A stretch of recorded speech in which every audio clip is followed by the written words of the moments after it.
Bom dia, sejam todas e todos muito bem-vindos ao Fórum Dia Nacional de Luta da Pessoa com Deficiência.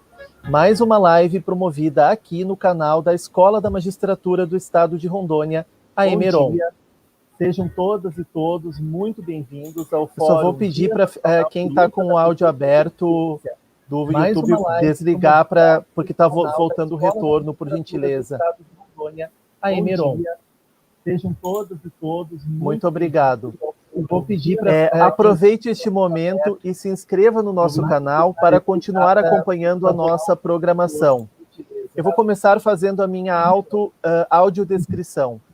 Muito obrigado. Eu estou sentado, eu tenho cabelos curtos, castanho escuros, verdes, não estou usando barba, estou com uma camisa cinza com bolinhas, uma camisa social cinza com bolinhas e um terno cinza claro por cima. E tenho ao fundo uma parede branca. Não estou usando barba. Este evento é promovido em parceria da Emeron com a Divisão de Saúde do Tribunal de Justiça do Estado de Rondônia e a Comissão Permanente de Acessibilidade do TJRO.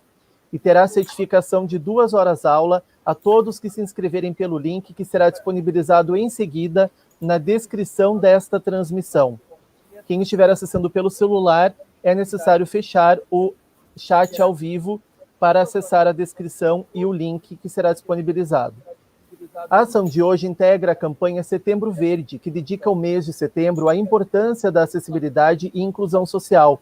Além disso, ocorre no Dia Nacional de Luta da Pessoa com Deficiência, data criada a partir da iniciativa do Movimento pelos Direitos das Pessoas Deficientes, o MDPD, grupo que debate propostas de transformações sociais em prol das pessoas com deficiência desde 1979, com o objetivo de conscientizar sobre a importância do desenvolvimento de meios de inclusão na sociedade das pessoas com deficiência. Dados do Instituto Brasileiro de Geografia e Estatísticas, o IBGE, apontam que o Brasil possui mais de 45 milhões de pessoas com algum tipo de deficiência. Ou seja, se o Brasil tivesse 100 pessoas, aproximadamente 7 delas teriam deficiência motora, 5 teriam deficiência auditiva e 19 teriam deficiência visual. Apesar dos mecanismos para a inserção das pessoas nessa condição nos espaços públicos, como a Lei Brasileira de Inclusão, a LBI, a vivência das pessoas com deficiência ainda é marcada por muitos percalços. Nesse sentido, a live propõe apresentar as experiências da pessoa com deficiência na busca pela inclusão, a partir da visão das entidades representativas, como forma de demonstrar as necessidades dessas populações, desenvolver empatia com a causa e pensar formas de atuação conjunta entre as instituições públicas e as entidades de representação. Também serão apresentadas as ações do Tribunal de Justiça de Rondônia acerca da garantia dos direitos da pessoa com deficiência. Os debates serão mediados pelo juiz de direito Flávio Henrique de Mello, que está aqui comigo na tela, membro das comissões permanentes de acessibilidade do TJRO e de magistrados, servidores e dependentes com necessidades especiais. Esta mesa redonda ficará posteriormente disponível para visualização de forma permanente aqui no canal da Emeron no YouTube. Doutor Flávio, por gentileza, a palavra é sua. Ok. Bom dia a todos. Obrigado pela iniciativa aqui da Emeron. Mais uma vez, é uma grande oportunidade, né, de estar tratando desse assunto tão importante, que é a pessoa com deficiência. Eu vou iniciar aqui fazendo a minha audiodescrição. Eu sou branco, tenho olhos castanhos claros, cabelo liso, estou usando óculos, estou vestindo um paletó, uma camisa azul clara e uma gravata de 2 cores, azul com azul escuro com azul claro. Né? Eu sou juiz de direito e trabalho em Porto Velho. Atualmente estou auxiliando na vara de execuções penais e faço parte da Comissão de Acessibilidade do Tribunal de Justiça do Estado de Rondônia, entre outras atribuições.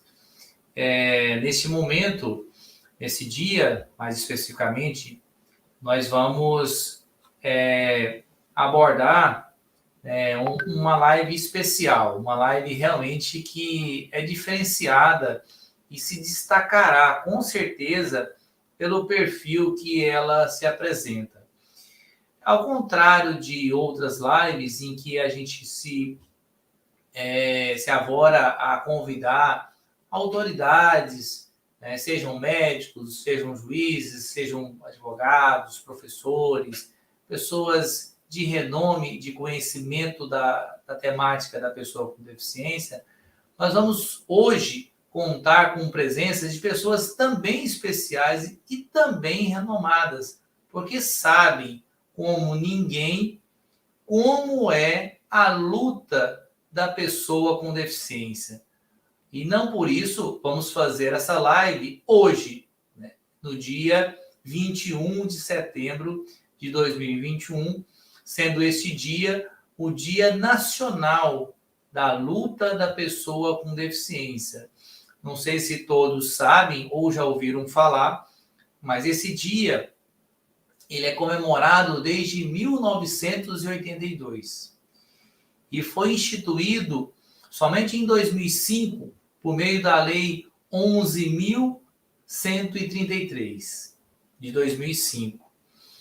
É interessante porque nós temos no Brasil uma marca de sempre estar regulamentando assuntos, né, relacionados a qualquer área e na temática da pessoa com deficiência, isso não é diferente.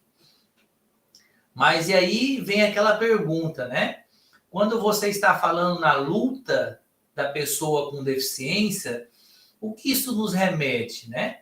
Nos remete a buscar naturalmente os avanços, os retrocessos, as perspectivas. E é isso que nós vamos querer ouvir dessas pessoas tão importantes, essas entidades que vão estar aqui hoje nos presenteando com esse momento. Infelizmente, nós tivemos algumas substituições, algumas alterações, mas não menos importantes por compromissos pessoais. E, no primeiro momento, nós vamos contar com 3 entidades, são entidades da capital, e fiz questão de estender esse convite a entidades locais para a gente poder ouvir o aspecto realmente mais próximo da nossa contemporaneidade, ou seja, entidades que de fato retratam a realidade aqui da nossa capital rondoniense e oportunizar a todos que estão nos ouvindo aí um sentimento de empatia, né? Essa proposta ela vai ao encontro das políticas institucionais do Tribunal de Justiça, que eu vou ao final, né, depois das apresentações, depois das falas principais, as falas essas que realmente nos anseiam, porque trazem a vivência real, a revivência fática da pessoa com deficiência. No final, eu farei essa breve consideração das ações e um breve apontamento também da questão da pessoa com deficiência, inclusive com aspectos técnicos, né? E só para fazer um parêntese aqui, em todas as vezes que eu participei de algum evento, alguma live, sempre ouvi o comentário de que as pessoas com deficiência muitas vezes não tinham vozes, né? Se chamavam autoridades, se chamavam pessoas que tinham conhecimento técnico sobre o assunto, mas não se ouviam aqueles que realmente sabem o que é a luta da pessoa com deficiência. E essa luta ela é diária e permanente. Nós que temos filhos, temos parentes, temos pessoas ou cuidamos de pessoas com deficiência, sabemos o quão é importante que as pessoas tenham esse sentimento de pertencimento nessa luta e se sintam incluídas, não como maneira paliativa, mas como uma maneira de realmente fazer reconhecer nesses que são aqui os nossos principais motivos, né, que são as pessoas com deficiência, a condição única que é de cidadania e de inclusão social. Eu quero pedir aqui, neste momento, para já se apresentar aqui, né? Já vou fazer aqui a nomenclatura de todos os que estarão presentes na nossa live. No primeiro momento, nós vamos contar com o seu Antônio Carlos Bersani, que é o presidente da APAE. Já pode colocar ele aí na tela, já está o seu Antônio, presidente da APAE, Associação de Pais e Amigos Excepcionais de Porto Velho. Bom dia, seu Antônio. A senhora Margarida Maria de Paula Rocha foi substituída aqui pela professora Elaine, que é da equipe pedagógica da Associação Pestalozzi de Porto Velho. Professora Elaine Lopes, bom dia para a senhora. E, fechando o primeiro bloco aqui, a senhora Gilze Fugo, que é a gestora geral da Associação Casa Família Roseta. Bom dia para a senhora também. Como eu disse, os senhores são os personagens principais dessa live. Eu vou apenas mediar, conduzir, contribuir um pouco para enriquecer essas falas que já são ricas por natureza. Para seguir a ordem aqui, eu vou, já tendo apresentados os três que vão trazer um pouco dessa vivência, né, desses avanços, desses retrocessos e das perspectivas também em relação à luta da pessoa com deficiência, eu vou passar a palavra de início para o senhor Antônio Carlos Bersani, o presidente da APAE. Senhor Antônio, bom dia. O senhor pode iniciar fazendo a sua audiodescrição e fazer uso da fala. Bom dia, doutor. Eu aqui agradeço o doutor Flávio, né, pela essa iniciativa dessa live e também todos os participantes aqui que aqui estão. É a primeira live que eu estou participando, assim, diretamente sobre a pessoa com deficiência, né? E quero que a força do bem nos proteja, nos guie e, sobretudo, mantenha intacta a nossa capacidade de acreditar no próximo e se encontrar com tudo aquilo que ainda pode florescer diante de nós. Então, vamos lá. Eu peguei aqui uma questão, os dados formalizados aqui pela Federação das APAEs.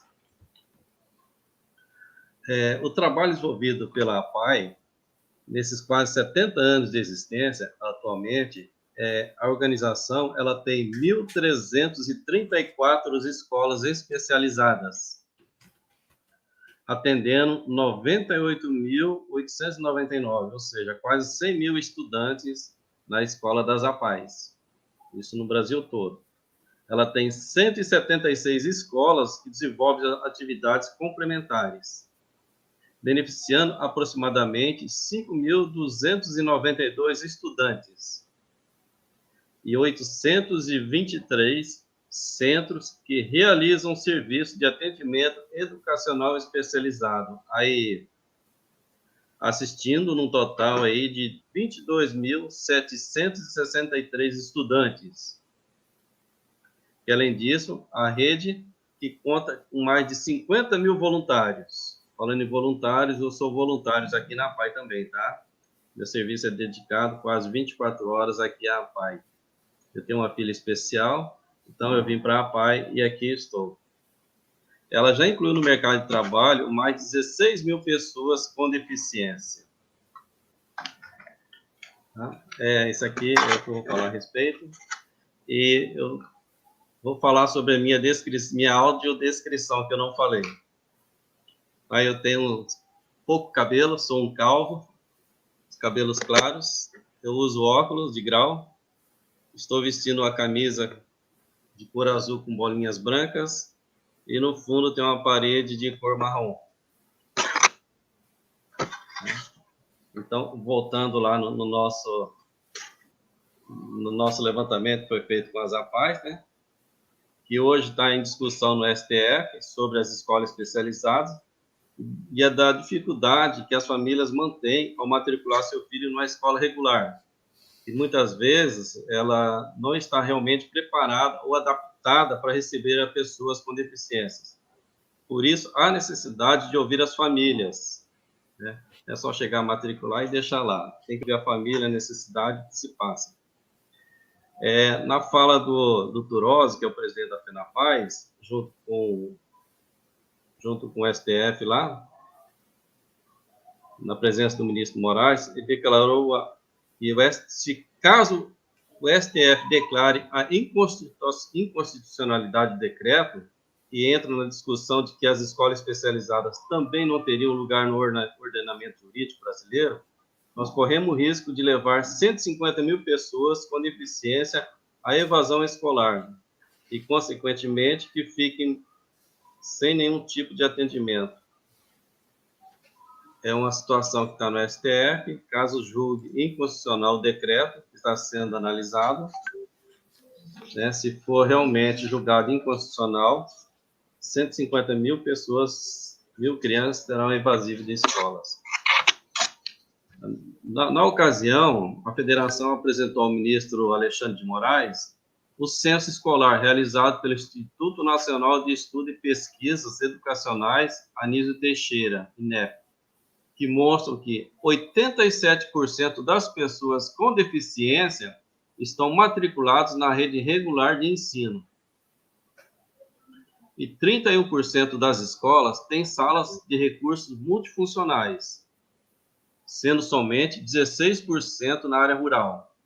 40% dos estudantes inscritos com seus dados anteriores tinham acesso ao Serviço de Atendimento Educacional Especializado, AEE, no contraturno, e que 13% não estão na escola regular, dado que preocupa a APAE Brasil. Né? E o nosso foco não é o local, e sim o indivíduo. Não importa onde ele vai estudar. O que não pode acontecer é dele ficar fora da escola, conforme acontece com esses 13%, já foi dito nesse índice elevado. Também destacamos também que precisamos manter as conquistas alcançadas, entretanto, é preciso ajustar a política para que todos possam ter lugar no sol, no sistema educativo do país, contemplando de fato de que o direito das necessidades dos estudantes na concretização do sistema educacional, a fim de que seja verdadeiramente incluso. Que a Política Nacional de Educação Especial é também da possibilidade de financiamento da capacitação de pessoas com deficiência para a inclusão no mercado de trabalho. Na ocasião, ficou muito claro no atendimento do ministro sobre a educação especial no Brasil, que é a favor da inclusão ampla, incorporando todos os alunos da educação especial, em alguns casos, demanda de apoios múltiplos e contínuos. Existe um público de aproximadamente 150 mil pessoas com deficiência que necessitam de classes ou escola especializada, é claro, né, adequada para as condições para prosperarem no aprendizado. Cabe destacar que, em muitos casos, essas pessoas precisam passar por um período em escolas ou classes especiais, para que possam integrar as salas de aulas comuns. Para nós, da APAE, a educação especial deve ser discutida no âmbito de educadores das instituições de ensino, sejam elas públicas ou privadas, ouvindo as organizações da sociedade civil, e, em especial, as famílias e os estudantes. Nesse contexto, é importante conhecer a dignidade da pessoa com deficiência e do direito dessas pessoas à liberdade de escolha sobre a melhor alternativa pedagógica para a sua melhor educação. Se o STF declarar inconstitucional as escolas especializadas, correremos o risco de colocar mais de 150 mil alunos com deficiência em situação de evasão escolar, o qual será o destino dessas escolas especializadas em consequência de todos aqueles que a beneficiam. A educação adequada a cada aluno, ela é que permitiria a verdadeira ascensão da educação no Brasil. Por isso, deve garantir o tratamento isonômico, ou seja, tratar igualmente, na exata medida, de forma a promover a verdadeira inclusão e cumprir o seu objetivo primordial, de libertar pelo conhecimento. E nós estamos na Semana da Pessoa com Deficiência, né, que o tema é transformar conhecimento em ação. Aqui na APAE nós adotamos uma frase que é a família, já que nós estamos também na estação primavera, né, e no Dia da Árvore. Então, a família para nós, elas são como um galho de uma árvore. Todos crescemos em direções diferentes, mas a nossa raiz continua sendo a mesma.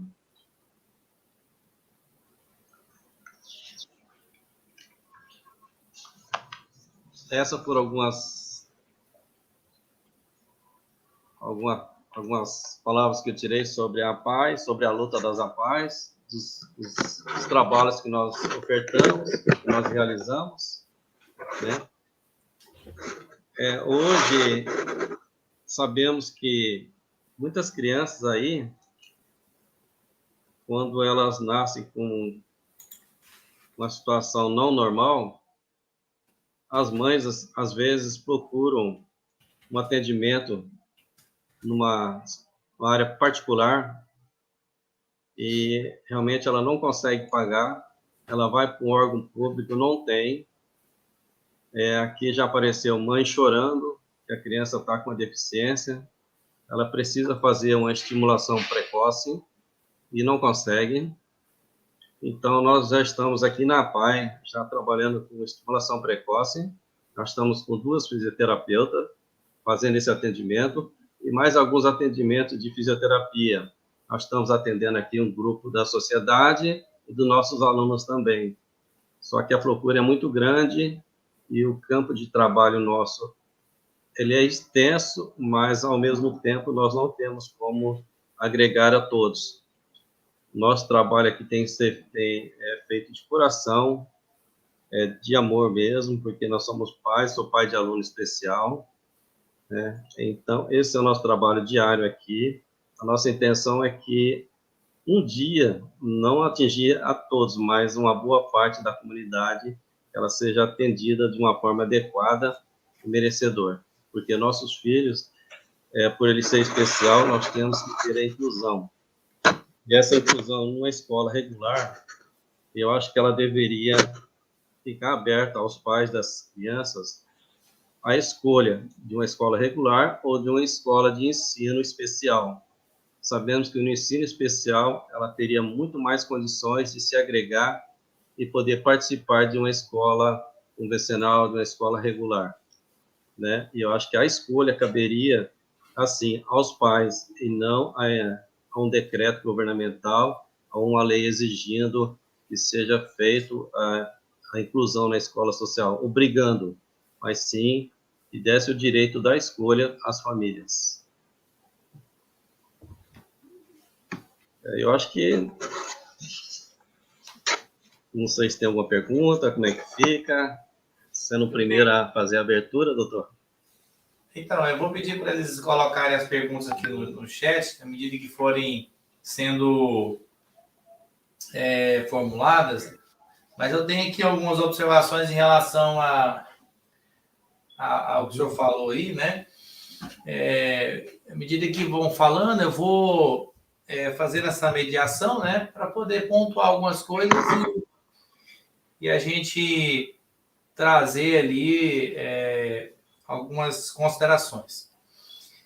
Realmente, não é por acaso, né, como o senhor bem pontuou aí, que essa semana da pessoa com deficiência, né, e hoje o Dia Nacional da Luta da Pessoa com Deficiência, relacionado à estação da primavera, né? Eu vi isso também hoje, e achei muito, muito impactante essa comparação, porque é a ideia da renovação, né? Da esperança, né? De um dia melhor, de um futuro melhor. E a primavera abre, né? Ela abre, né? Com as flores, né? Com toda aquela visão que a gente tem de que realmente ali há a vida, né? A gente vê a vida nascendo, surgindo. E a gente não pode esquecer jamais que as pessoas com deficiência, e eu, né, todos sabem também, sou pai de um filho, né, que tem TEA, nós temos que ter essa visão da primavera em relação às pessoas com deficiência. Lembrar que eles, a cada dia, eles nascem e renascem, porque a luta, ela é uma luta incessante. A deficiência é algo, como é definido pela própria lei brasileira de inclusão, ela é definida como algo permanente, né? A não ser aqueles casos de deficiência física, né, em onde há a reabilitação. Mas a deficiência a qual nós estamos se referindo aqui, ela é uma deficiência de caráter permanente, não é algo que a pessoa possa almejar num futuro, não está com aquela condição. Ela é a condição da qual ela se refere. E isso, às vezes, as pessoas ignoram, esquecem, né, não observam, e isso se deságua no aspecto da educação, né? Destaca-se em problemas na ordem de saúde, destaca em problemas de ordem social, relativa a trabalho, acessibilidade de um modo geral, como se aquela condição fosse transitória, ou seja, vamos citar um exemplo. Enquanto aquela escola não tem aluno de determinado tipo de deficiência, então eu não preciso me preocupar, né? Enquanto eu não tiver necessidade de tal terapia, então eu não preciso, a operadora não precisa se preocupar em ter ou não aquele profissional. Enquanto não houver aqui circulando alguém com um cadeirante, né, uma pessoa com uma deficiência física ali, eu não preciso me preocupar com rampas de acesso. Enquanto eu não tiver uma pessoa com deficiência visual, não preciso me preocupar se vai ter ou não ali acessibilidade para ele, né, a linguagem dele própria, que é o Braille, né? Se tiver alguém com surdo, eu vou me preocupar, mas se não tiver, eu não vou me preocupar, porque eu não vou precisar do intérprete.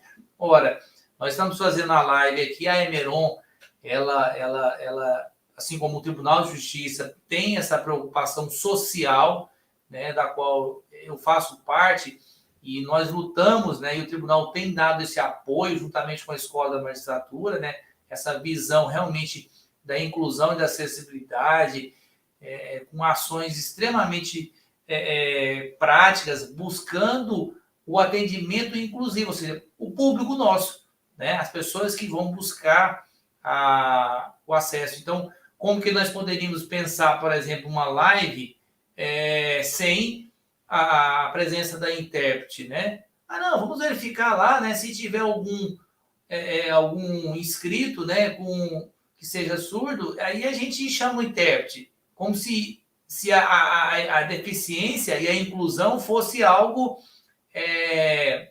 seletivo, né? Eu faço de acordo com a existência ou não da demanda. Não é algo seletivo, né? A deficiência é algo permanente e nós não podemos trabalhar na perspectiva de que só vamos fazer a efetivação de tantas situações que estão hoje previstas em lei somente quando isso acontecer, né? Essa discussão mesmo hoje que passa pelo STF é uma discussão extremamente importante, polêmica, né? Porque a educação especial, assim como vários pontos, né, que o senhor Antônio aí pela PAI falou muito bem, ainda não se resolve da maneira e da velocidade que se precisa, porque não se admitiu ainda que o Estado brasileiro, vamos dizer de um modo geral, ainda não levou em consideração 2 aspectos primordiais, que é a visibilidade dessas pessoas. Elas têm que ser reconhecidas, porque elas existem, não podem ser ignoradas, não podem ser consideradas como algo que eu resolvo e, ufa, me livrei do problema. Não é um problema. Não é algo para você se livrar, é para você incluir, é para você trazer para si, né? E outra coisa é a legitimidade, né? Como que essas pessoas vão participar, né, se não tem ações efetivas, né? Trazer essas pessoas para o acesso da educação especial é algo extremamente importante. Infelizmente, ou felizmente, não vou nem entrar na classificação de valor, mas, assim, há pessoas em que o acesso regular não é possível. O São Antônio sabe muito bem disso, os demais aqui também sabem, todos aqui que estão nos ouvindo sabem disso, que nem todas as pessoas vão conseguir acompanhar um ritmo escolar como as outras crianças, né? E daí, para isso, nós vamos precisar de ter centros capacitados. A APAE é um centro capacitado voltado para isso, né? E faz um trabalho de excelência, um trabalho que se deve reconhecer, né? E que a gente precisa acompanhar e ouvir isso para ver isso com um olhar realmente de empatia, né?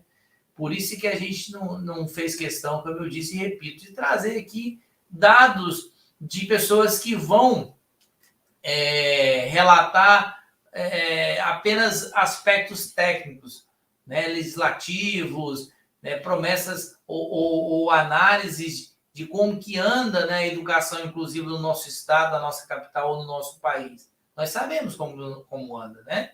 Alguns sentem até na pele. Nós tivemos casos recentes, né, de violações a direitos humanos dessas pessoas aí, né? E aguardamos, né, as providências serem tomadas. Né? Todos nós aguardamos uma solução, né, que isso venha a contento. Tem um comentário aqui no chat que o modelo híbrido seria o mais adequado, na opinião do ouvinte, né? Mas jamais a pessoa com deficiência deveria ser retirada das escolas regulares para estudar única e exclusivamente em escolas especializadas. Aí, continuando o comentário, a sociedade civil como um todo deve aprender a incluir e o PCD deve participar de forma completa de todas as interações sociais. Sim. Veja só, de fato, existe uma coisa que se deve separar, né? Uma pessoa com deficiência intelectual que não tem a cognição, né, para acompanhar, ela não vai conseguir estar numa sala regular. Então, a gente, por mais que não pode pensar que isso seja uma discriminação ou uma exclusão, senão nós não teríamos as APAES, né? Por que nós teríamos a APAE? Então, nós temos que levar em consideração. Porém, obviamente que a exclusão ou pegar todas as pessoas com deficiência, tenham ela cognição ou não suficiente e levá-las para uma sala, né, vamos dizer assim, exclusiva, que na verdade não é exclusiva, ela é exclusiva pelo aspecto da separação, e isso não é inclusão, né, não é o acesso integral à educação. Mas, enfim, a gente vai avançar, porque realmente, se eu for começar a falar, vão ser muitos pontos, e os demais, com certeza, têm muitas contribuições relevantes para a gente poder estar comentando também.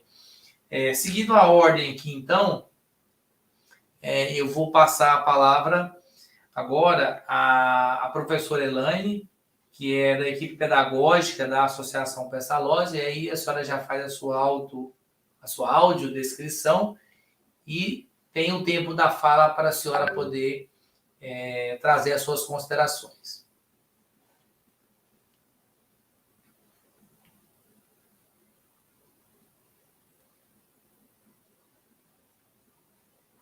É só o áudio que está... Isso. Bom dia a todas e a todos. Bom, como já foi falado, meu nome é Elânio, faço parte da equipe pedagógica da Associação Pestalozzi de Porto Velho. Eu sou parda, tenho cabelo curto, encaracolado, preto, mas também já com muitos fios brancos. Tenho olhos pretos, uso óculos com armação vermelha. Estou com brincos de argola marrom, blusa branca e um colar também marrom. Eu estou sentada em um ambiente com as paredes verdes. Estou na faixa dos 50 anos. Bom, a Associação Pestalozzi de Porto Velho, ela fica localizada no bairro Costa e Silva.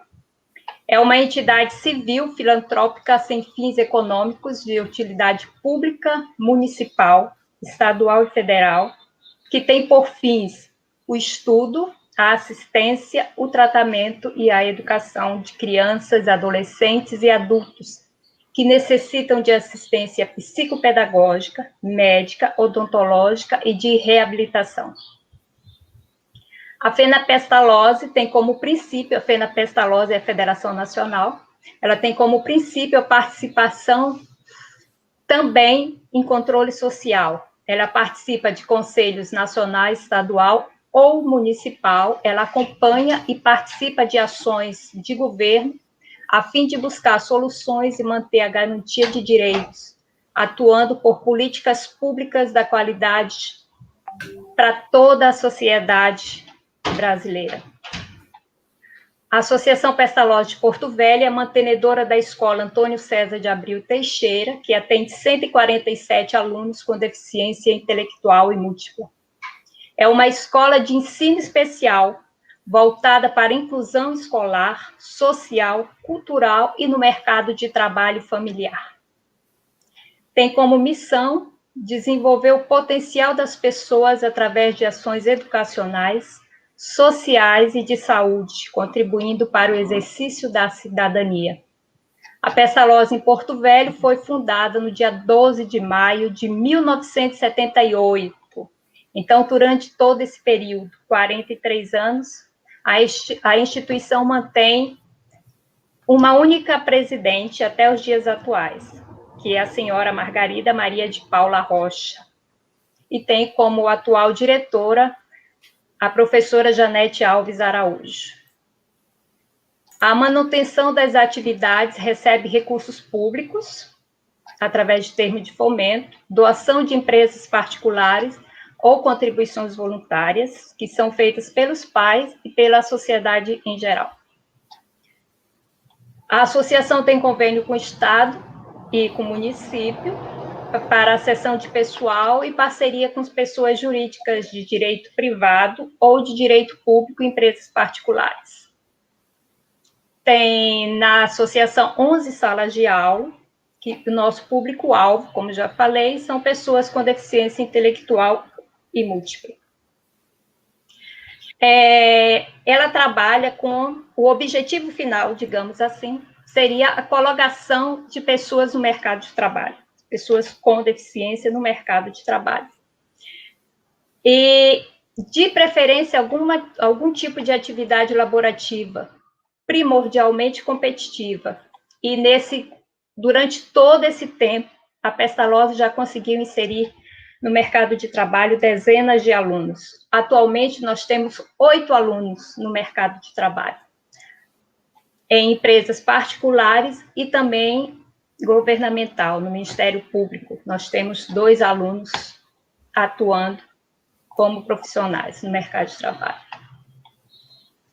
Nós trabalhamos bastante, estimulamos bastante a inclusão cultural dos alunos, a inclusão social, através da arte e do desporto. Nós temos, atualmente, 2 alunos que estão participando de um festival de arte, um a nível estadual, que é o FERA Virtual. Um dos nossos alunos foi classificado e está a nível municipal, que vai participar do nível estadual. E nós temos um aluno nosso que foi vencedor pegou o primeiro lugar de um prêmio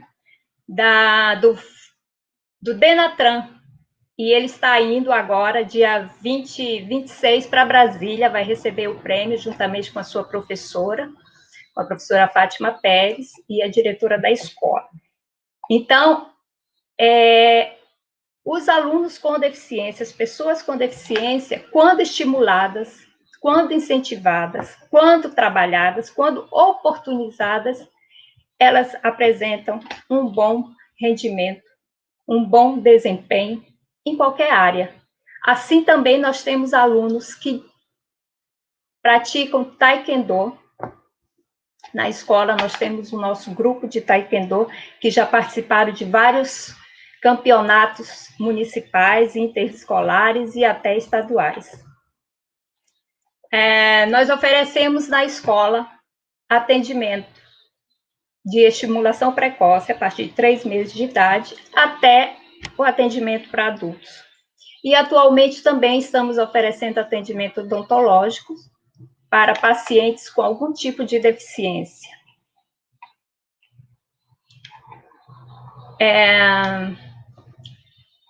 A estimulação precoce, já falei que nós atendemos.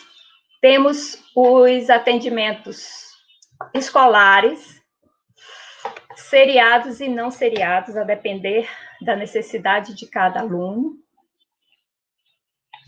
E eu acho que, de um modo geral, é isso que a Pestalozzi oferece aos alunos de Porto Velho e Candeias do Jamari, que nós também temos alunos que residem em Candeias do Jamari. E é isso que eu tinha a colocar, se houver alguma pergunta.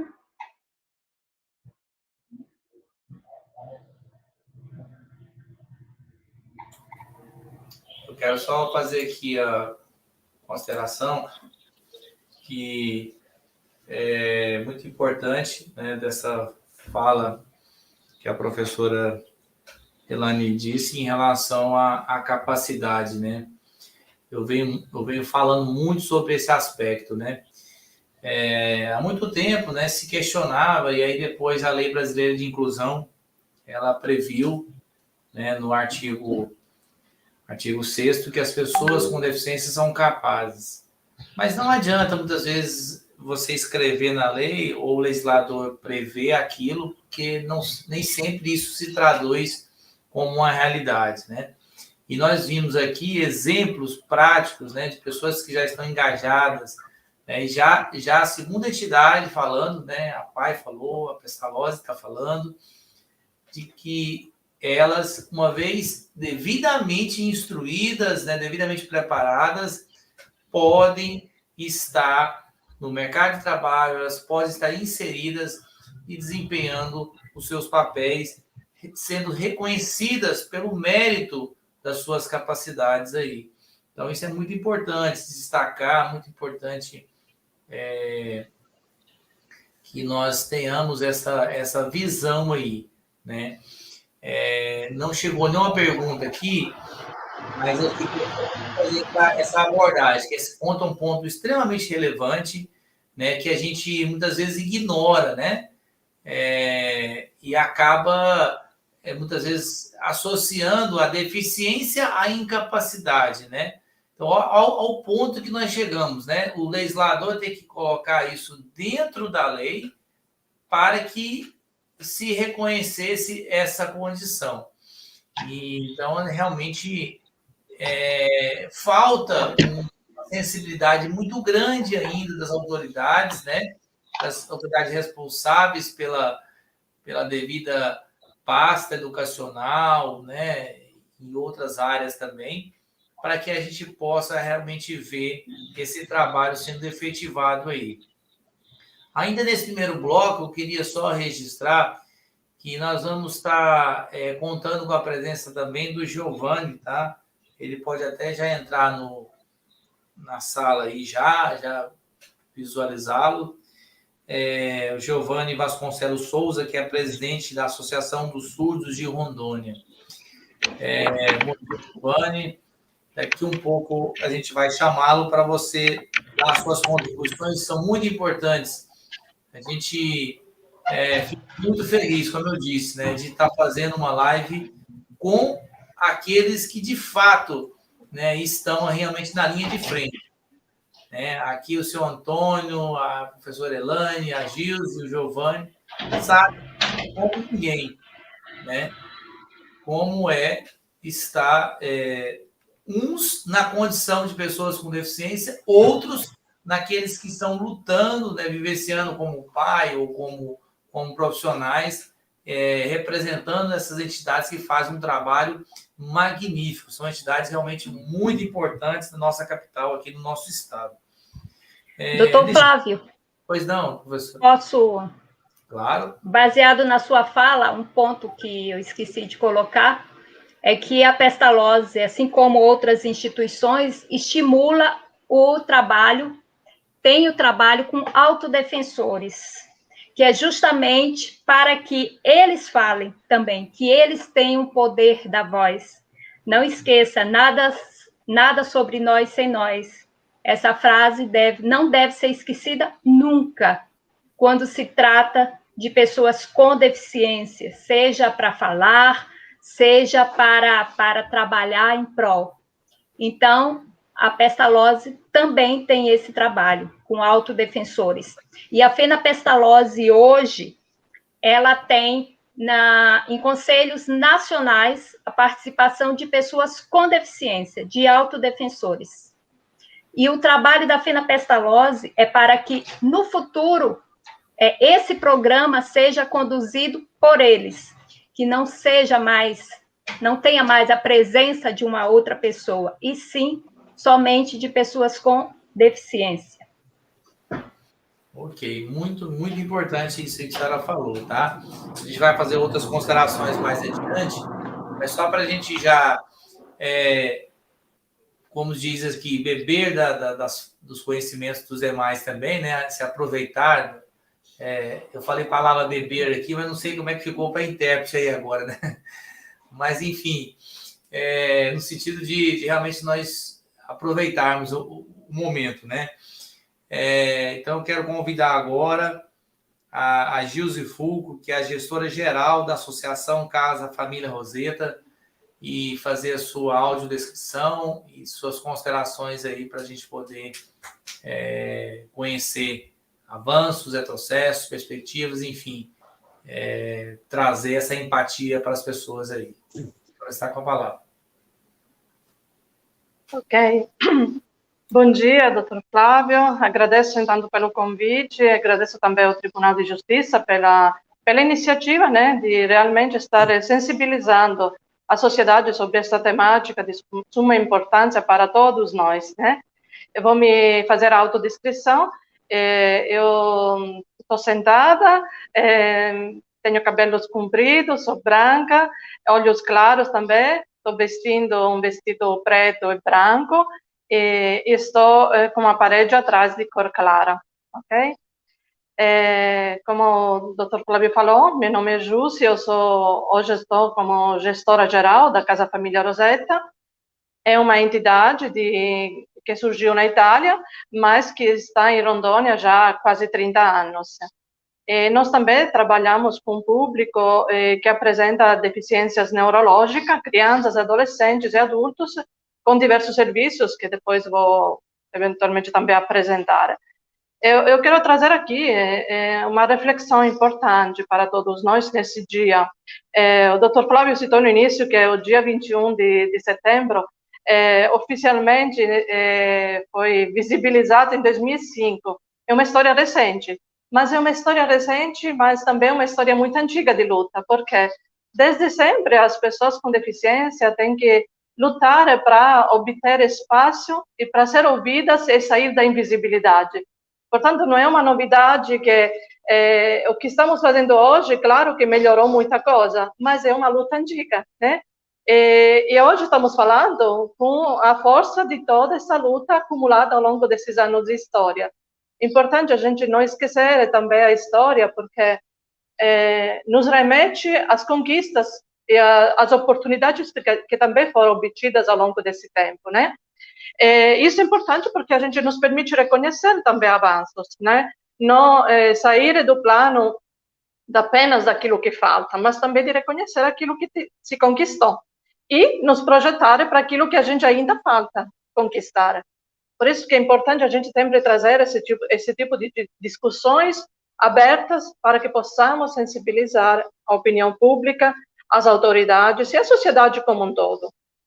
Ao longo desses anos, se saiu um pouco daquele olhar mais assistencialista, de piedade, na verdade, para entrar se transformar em uma perspectiva de direitos humanos, que, porém, ainda hoje é uma tarefa árdua, é uma tarefa que exige o compromisso de todos.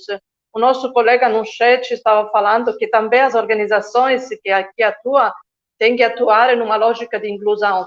Claro, mas é uma via de mão dupla. Eu afirmo que essa é uma via de mão dupla, porque a inclusão é possível, de fato, e de direito, não só porque é garantida pela lei, mas porque a sociedade também está aberta, está disponível e preparada para poder acolher as pessoas com deficiência. Basta pensar em um simples elemento, que é a acessibilidade. O quanto nossa sociedade, nossa cidade, nossos espaços estão abertos e acessíveis para poder receber pessoas com deficiência, né? Esse é só um dos elementos.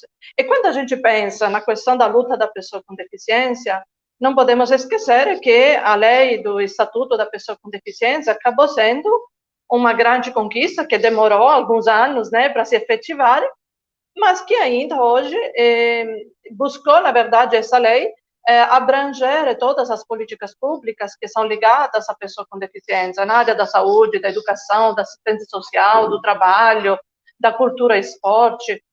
São diversas áreas. Por quê? Porque a realidade da pessoa com deficiência, ela é uma realidade multidimensional. A pessoa com deficiência, ela não tem apenas, como qualquer ser humano, apenas uma necessidade. Ela é uma pessoa com diversas dimensões. A dimensão física, a dimensão emocional, a dimensão social, a dimensão educacional. E a pessoa com deficiência não é diferente nesse sentido. Por isso que quando a gente pensa em inclusão, quando a gente pensa em avanços ou legislações, não podemos não pensar nessa lógica multidimensional, né? Significa o quê? Ter um olhar que olhe a transversalidade também das políticas públicas, onde se tem um diálogo, tanto o diálogo das equipes multiprofissionais que atuam num determinado serviço, quanto o diálogo também das políticas públicas, que tem que dialogar entre elas. Porque o que a gente observa muitas vezes, doutor Flávio, na nossa realidade, creio que seja geral também, é que cada um prefere trabalhar dentro do seu quadrado, quando falo de políticas públicas. Mas não pode, ninguém pode mais trabalhar isoladamente. Hoje há necessidade de trabalhar numa lógica de rede, de interação, de conexão com todas as outras políticas públicas e com as diversas instituições, porque ninguém consegue fazer tudo sozinho, né? E nesse processo de trabalhar a multidimensionalidade, trabalhar essa lógica transversal de dialogar com diversos profissionais de várias áreas, é possível, sim, fazer a promoção e a defesa dos direitos humanos das pessoas com deficiência e trabalhar, assim, dentro de uma lógica de inclusão social e de cidadania.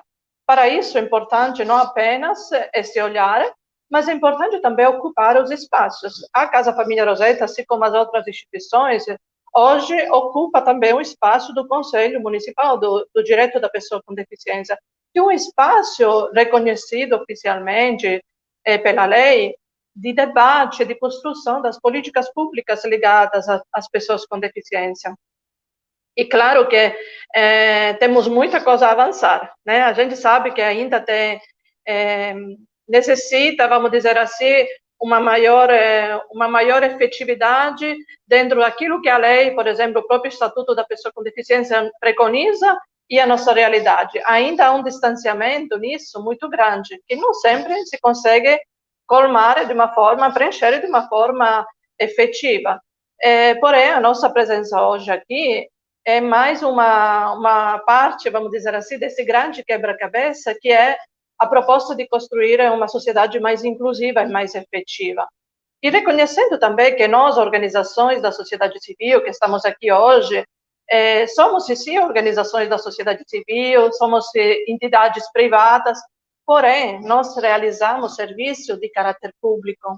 Realizamos serviços hoje que executamos, que nos permite executar as políticas públicas numa lógica de complementariedade com o poder público. Se a gente olha a nossa realidade local, por exemplo, hoje quem que está atendendo as pessoas com deficiência dentro da nossa realidade? São todas nós organizações, Casa Rosetta, Pestalozzi, a PAI, a AMA, as outras entidades que estão aqui presentes, que hoje estão olhando mais de perto a necessidade das pessoas com deficiência, buscando interagir com o poder público, com todas as políticas públicas, para que, de fato, essas pessoas sejam incluídas e saiam da invisibilidade. Esse é um ponto que eu acho importante refletirmos, porque sem esse olhar fica difícil você promover avanços dentro da área da pessoa com deficiência. A Casa Rosetta hoje trabalha também dentro dessa lógica, numa lógica de um tripé, né, que é oferecer os serviços na área de educação especial, na área de saúde, de assistência social, entre outras, e oferecer também o espaço da formação, da sensibilização, através de eventos, seminários, congressos, voltados também para essa temática. Inclusive, hoje à tarde teremos uma live que a Casa Rosetta está promovendo, às 17 horas, para tratar algumas temáticas também sobre o público que nós atendemos, que são crianças, adolescentes e adultos com deficiências neurológicas. E outro espaço importante é o espaço das políticas públicas. Como podemos defender e promover políticas públicas para dar voz às necessidades das pessoas com deficiência? E para isso precisamos dialogar diretamente com o público, como a nossa colega da Pestalozzi estava nos falando.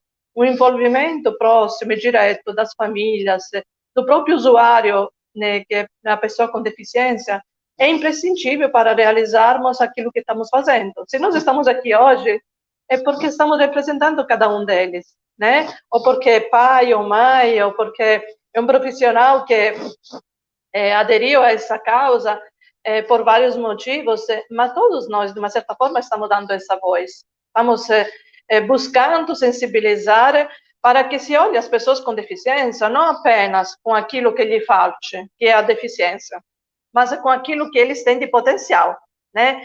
Nós não trabalhamos em cima do que falta, nós trabalhamos em cima de potencialidade, de competências, de habilidades que cada ser humano possui.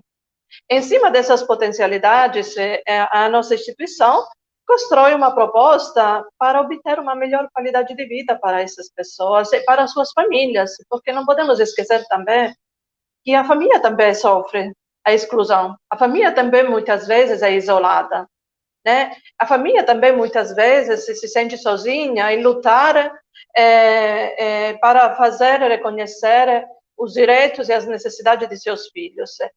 Essa é uma realidade que, infelizmente, ainda hoje é muito presente dentro do nosso contexto.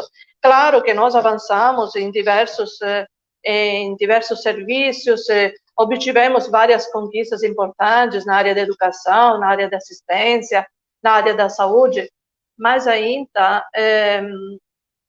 falta muita coisa, né? Ainda falta, talvez, abrir mais esse olhar e olhar mais as pessoas com deficiência dentro dessa lógica das potencialidades que cada uma delas possui. E esses desafios são, como falava, um desafio é a diferença que ainda existe, a distância que ainda existe entre o que a lei preconiza, que é muito bonita, nós temos leis maravilhosas dentro da nossa área, e aquilo que efetivamente na prática está sendo executado. Outra dificuldade é o acesso e a permanência, eu diria, não só acesso, mas é a permanência com qualidade dentro do espaço educacional, com profissionais capacitados, com espaço acessível, e principalmente com equipe que possa dar o suporte necessário para atender as pessoas com deficiência. Nós assistimos recentemente o caso de uma mãe, né, que até parou em nível nacional, né, da realidade que vivenciou em não poder o filho retornar à escola. Ainda são realidades que em 2021 estamos vivendo. esse foi um caso que apareceu na mídia, mas tem tantos outros que não sempre aparecem. Tem tantos outros das pessoas, principalmente em situação de vulnerabilidade, que não sempre esses casos aparecem. Como poder tornar visível isso? Isso é um questionamento que eu faço para todos nós, porque não é tarefa apenas nossa que estamos aqui na linha de frente, vamos dizer assim, dessa luta, mas é de toda a sociedade. É de toda a sociedade. Outro desafio que eu vejo é ainda a dificuldade, a gente ouviu, né, as famílias que representamos aqui na associação, é uma das demandas, né, vamos dizer assim, das necessidades que elas colocaram, o fato que ainda se tem ou poucos ou baixo acesso a atendimento multiprofissional para atender os pacientes com consultas, às vezes, especializadas, onde nossas famílias, muitas vezes, têm que demorar mais de um ano para poder realizar um exame especializado. Se a gente quer promover, de fato, a inclusão também significa garantir o direito da pessoa a ter uma saúde. Se a pessoa não tem saúde, ela não tem possibilidade de se incluir efetivamente dentro da sociedade. E não é só a educação. Às vezes, muitos dos nossos acolhidos, dos nossos alunos, eles têm necessidade de saúde que requer, por exemplo, uso de medicamentos especializados, de fraldas geriátricas, de alimentação integral, né? Que ainda hoje depende se a pessoa tem recurso ou não tem, porque não sempre no serviço público é possível ter esses materiais, esses medicamentos e esses serviços de forma gratuita. Recentemente, nós temos hoje, dentro do Serviço da Casa, um abrigo que acolhe pessoas com deficiência adultas em situação de abandono, que não tem família, hoje estão morando na instituição, e que faltou, por exemplo, a alimentação integral. Nós tivemos que acionar o Ministério Público para poder fazer com que o direito à alimentação, que é um direito básico dessas pessoas, fosse garantido. Portanto, essa ainda é uma realidade que se vivencia. Hoje, por exemplo, o centro de convivência, o centro-dia, para pessoas com deficiência, não foram implantados. Já é uma luta antiga das entidades que estamos aqui presentes, fazer com que nossos serviços também sejam reconhecidos como um centro de convivência. Por quê? Quando você investe nisso, você está fazendo também prevenção. Como vários de vocês citaram, às vezes uma pessoa com deficiência chega na fase adulta, ela não vai desenvolver mais determinadas questões, mas ela precisa manter a qualidade de vida para evitar sequelas, para evitar que piore a sua condição. E para fazer isso, ela precisa continuar interagindo no ambiente, no contexto social. E o centro de convivência é um serviço importantíssimo para garantir também para as pessoas com deficiência, para que elas não se sintam isoladas, não se sintam excluídas. Outro elemento importante é o aumento da renda per capita para ter direito ao BPC, que é outro tema polêmico. Muitas famílias hoje ainda são excluídas disso, tem situações familiares onde tem mais de um filho com deficiência. Essas são realidades que também precisamos olhar, se queremos promover inclusão e direitos de cidadania dessas pessoas. E também melhorar, né, claramente, a acessibilidade, tanto da rua, quanto dos ambientes, dos edifícios, porque melhoramos, claro, mas vamos olhar quantos espaços ainda temos que não tem a possibilidade de uma pessoa cadeirante poder proporcionar, poder ter acesso ao lazer. Praças onde ainda não tem brinquedos adaptados para pessoas com deficiência. Um cadeirante não tem como brincar num balanço de uma criança que não tem uma deficiência, por exemplo.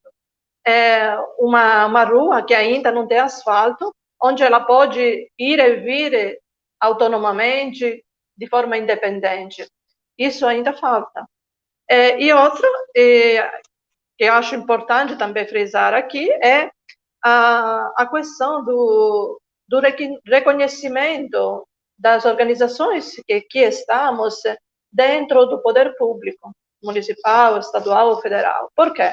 Ainda hoje, nós temos que lutar também para manter esses serviços, para fazer com que essas instituições ainda têm que se lutar para ter recursos para oferecer serviços voltados para executar políticas públicas de saúde, de educação, de assistência social, entre outras. Essa também é uma demanda que a gente precisa olhar. É uma demanda que precisamos olhar, mas de uma forma não como caridade, mas de uma forma como um direito, de uma forma como olhar as organizações que aqui estamos, Dr. Flávio, como corresponsáveis na execução dessas políticas públicas. Nenhuma de nós aqui está para fazer caridade. Estamos aqui para fazer com que essas pessoas possam, de fato e de direito, sair da invisibilidade e ser vistas como qualquer cidadão que tem necessidade de educação, de saúde, de assistência, mas com necessidades especiais, com algo a mais que precisa. E que precisa ser olhado com a sua potencialidade, reconhecido que também tem um direito a ter autonomia e a ter a possibilidade de se comunicar de forma diferente, tem o direito de poder ir e vir autonomamente, de forma independente, dentro da sociedade, onde ele quiser, sem necessariamente ser limitado por uma barreira humana ou ambiental.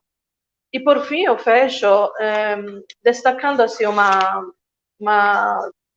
fala que eu acho importante, que enquanto a gente não cultiva essa cultura da diversidade, e a gente consiga olhar além das aparências, além da deficiência, e que enquanto a gente não consiga enxergar potencialidades e promover autonomia e independência nas pessoas, a gente não consegue realizar, de fato, a inclusão social das pessoas com deficiência.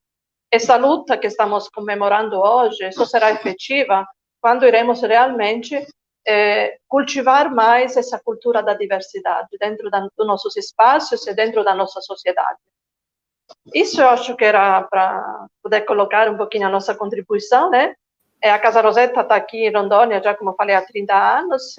Hoje oferece diversos serviços na área de saúde, com a reabilitação neuropsicomotora, com diversas especialidades, atendimento neuropediatra, aplicação da toxina botulínica, a fisioterapia, terapia ocupacional, hidroterapia, temos também a fonoaudiologia, assistência social, temos o atendimento educacional especializado e também o atendimento de assistência social e voltado também para as famílias, com grupos, inclusive, de terapia comunitária direcionados para as famílias, né?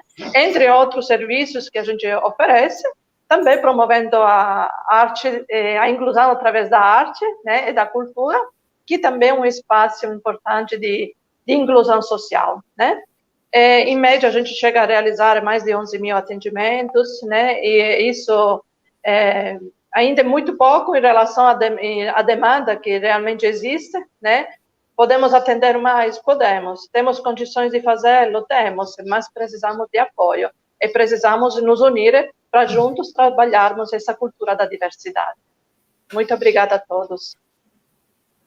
Obrigado, dona Gilson. Foi muito importante a sua fala. Eu anotei algumas palavras-chave aqui, mas antes de eu fazer alguns apontamentos, eu vou só ler algumas anotações aqui do chat aqui de perguntas e observações. Tem uma aqui falando que sem políticas públicas não funciona, de fato, né? Eu sempre bati nessa tecla. Além de ter a política pública tem que considerar a pessoa com deficiência como aquilo que ela sempre foi e é, uma pessoa com prioridade. O atendimento tem que ser prioritário. Depois eu vou fazer uma diferenciação sobre isso daí. Aí tem uma pergunta aqui. Ao criar um curso de Direito, pensamos na formação dos bacharéis para atender a pessoa com deficiência? Olha, isso é realmente algo questionador, né? Nós teríamos que levar isso para o MEC, para o MEC poder incluir como uma disciplina obrigatória, falar sobre acessibilidade e inclusão. No curso de Direito existe Libras obrigatória, temos juízes, promotores, defensores bilíngues? Não temos, né? Não tem incluído no curso de Direito, como disciplina nem facultativa nem obrigatória, e também não temos juízes, promotores e defensores bilíngues, né, formados nessas duas línguas. Existem alguns que têm, por conhecimento, né, pelo fato de ter estudado, mas não tem a formação. No final, eu vou falar sobre uma capacitação que, inclusive, a Emeron vai fazer para os servidores, inclusive, com o aspecto aí de missão institucional, exatamente para estar qualificado o Tribunal de Justiça, como ele vem sendo proposto, né, nesse aspecto aí, e muito importante essa observação, mas não temos. E deveríamos ter, pelo menos, alguns com essa capacitação, para que a gente possa, pelo menos, entender. Isso, às vezes, acontece situações onde depende desse conhecimento e a gente não consegue avançar se não tiver esse aspecto aí.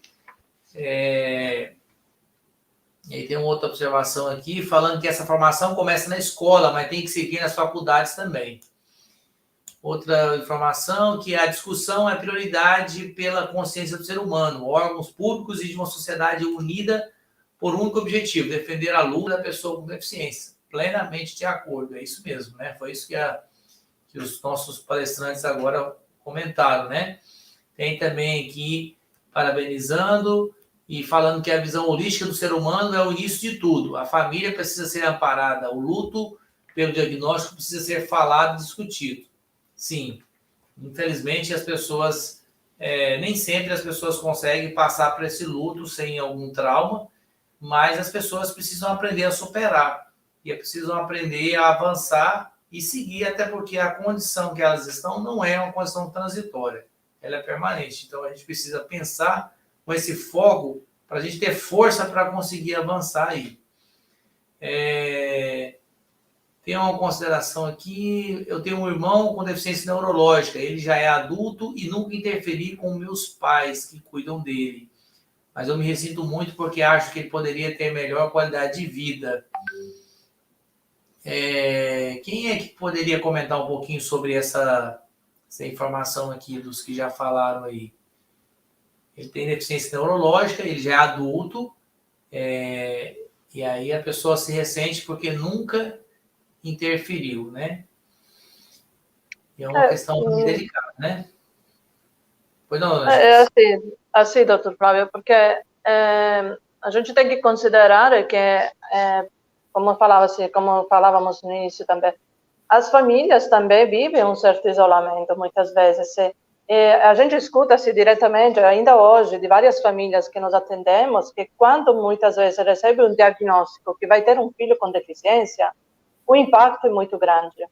E não sempre essa família recebe um amparo necessário para que ela possa saber o caminho que ela precisa seguir para poder encontrar uma luz, vamos dizer assim, nesse processo todo. Ainda hoje se coloca uma carga muito pesada para as famílias, um estigma também, e isso gera dificuldade também em muitas famílias, onde algumas se preferem, por exemplo, educar o próprio filho em casa.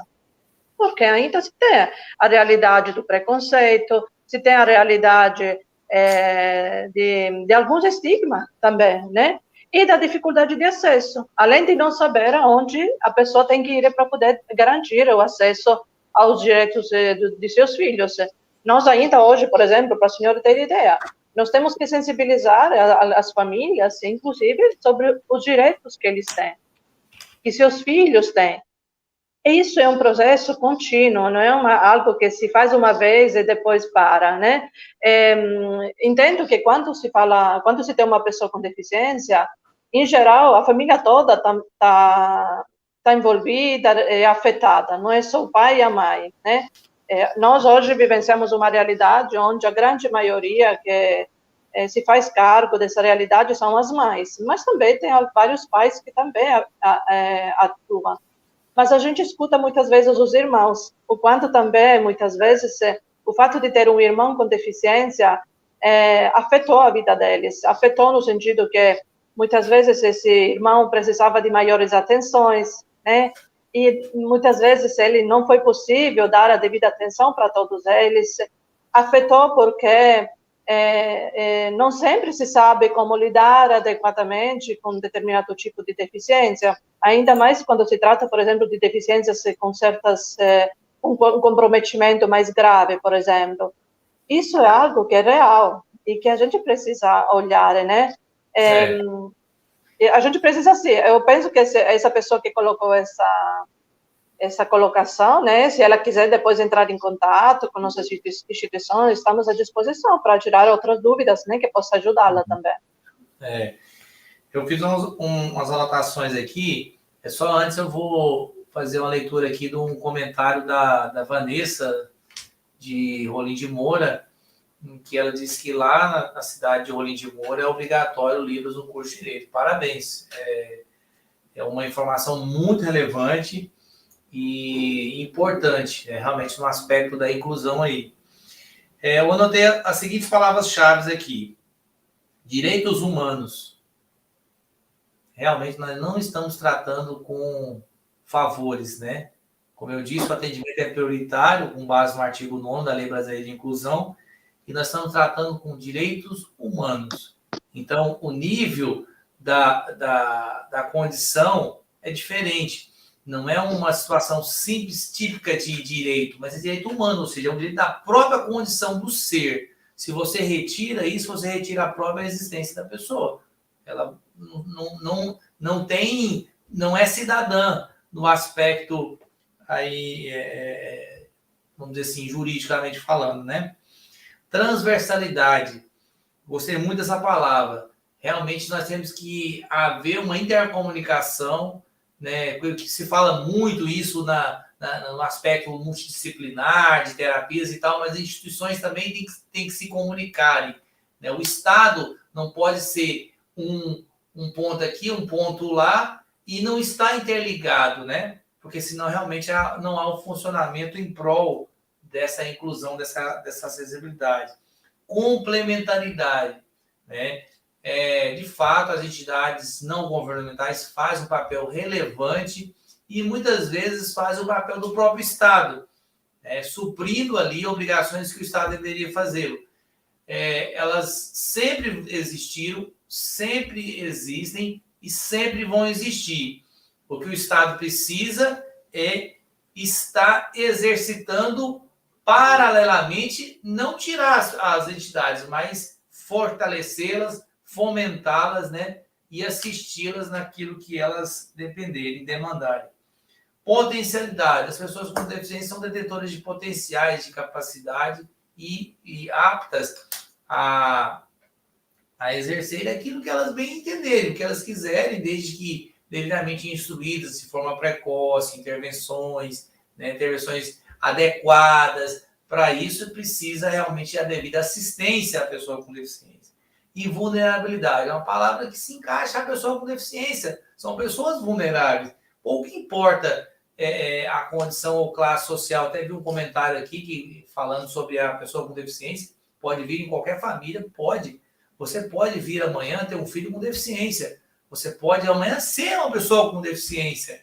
Então, assim, ninguém está isento dessa condição, mas nós precisamos ver isso como uma condição de pertencimento, de sensibilidade, de empatia, de amor, de realmente inclusão, para que não seja tratado isso de uma forma assodada, né? Uma forma que não seja para preenchimento de lacunas, para suprir. Não, tem que ser algo realmente perene, né? Assim como a deficiência é algo permanente, a assistência e a inclusão tem que ser algo da mesma gradação, senão não há a devida inclusão.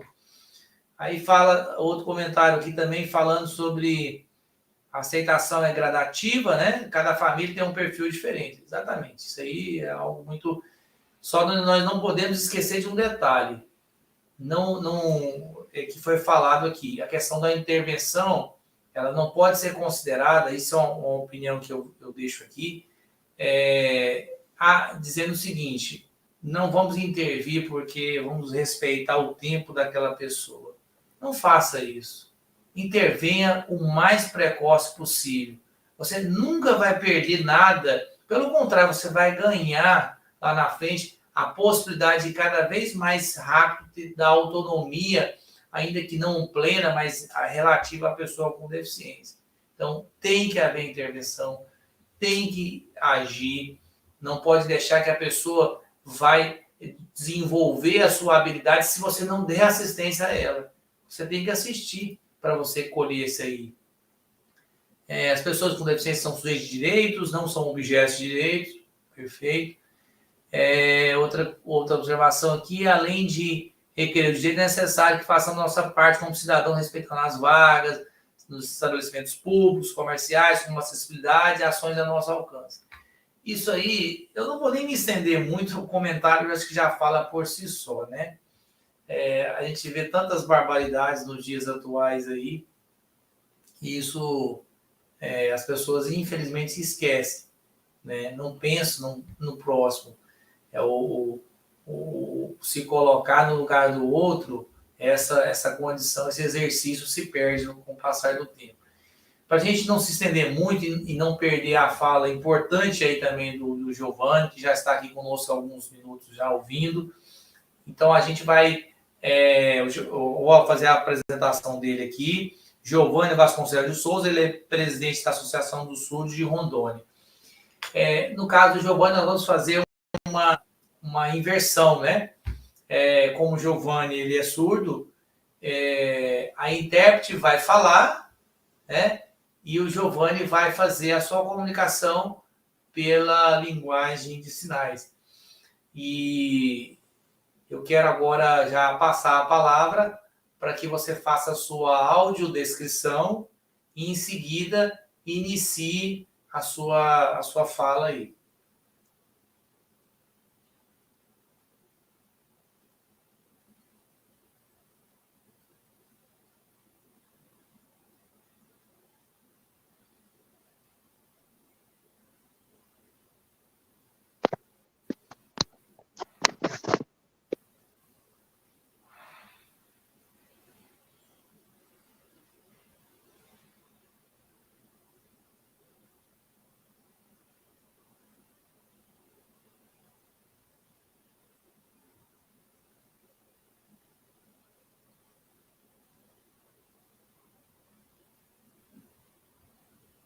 Pode começar, Giovanni. Bom dia a todos vocês, todo mundo bem? Meu nome é Giovanni, o meu sinal em Libras é este. Eu sou da Associação dos Surdos de Rondônia e é um prazer estar aqui para explicar um pouquinho. Prazer, eu queria agradecer. Muito obrigada pelo convite, Flávio.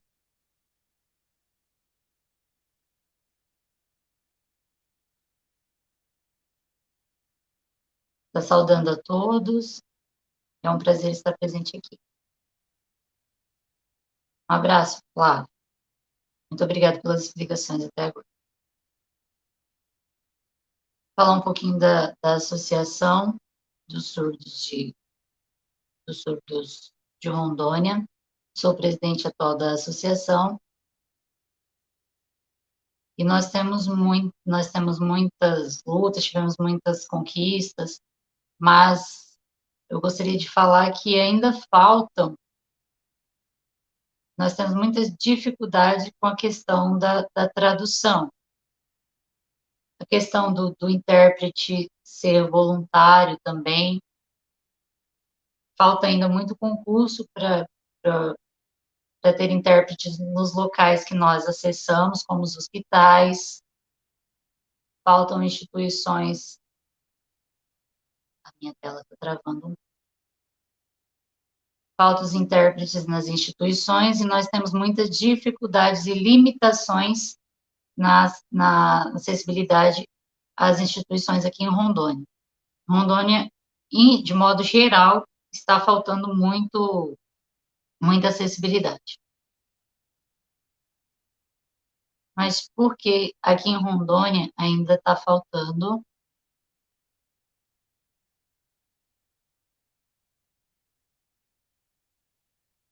que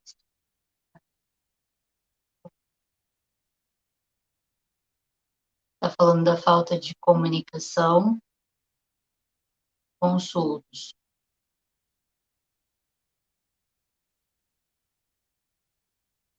Que geralmente... Ah, tá, aqui ele está falando de um problema que teve no CAS, que estava fechado, que estava fechando as portas do CAS aqui de Rondônia. E no Brasil todo tem esse problema do CAS. E aqui em Porto Velho só tem um, precisa de mais locais para ter esses centros de apoio para as pessoas com deficiência auditiva, pessoas surdas. Eu não sei com quem que nós podemos falar, se é com o juiz, ou se é com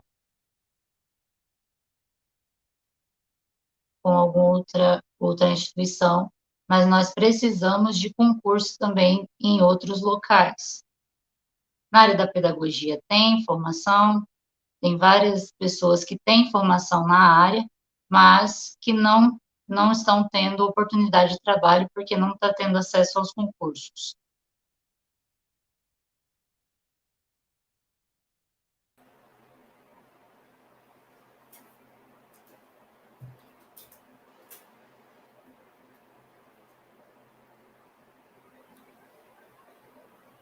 E na Associação dos Surdos de Rondônia, a gente está falando nessas conquistas, em várias cidades também tem as suas associações aqui no estado de Rondônia. E essa parceria, a gente está junto, lutando em prol dos direitos das pessoas com deficiência, no caso dos surdos, né? Em estar pensando nessa questão da ocupação do trabalho, na vida dele, nos direitos dele. E aí da importância de se ter o CAS, que é o Centro de Atendimento ao Surdo, porque a maior limitação é essa questão da comunicação aqui. Às vezes a gente está muito limitado, e aí falta essa acessibilidade para a gente.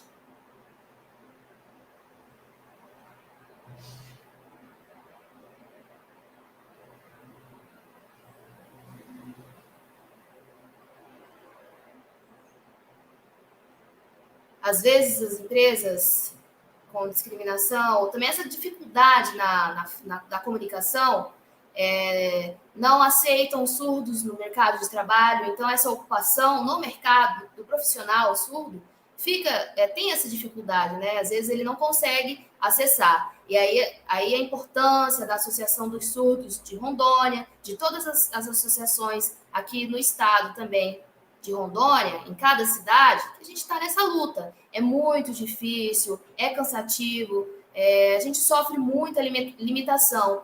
Então, especificamente é isso, porque a nossa comunicação é visual e a maior dificuldade que a gente tem é nessa questão da comunicação.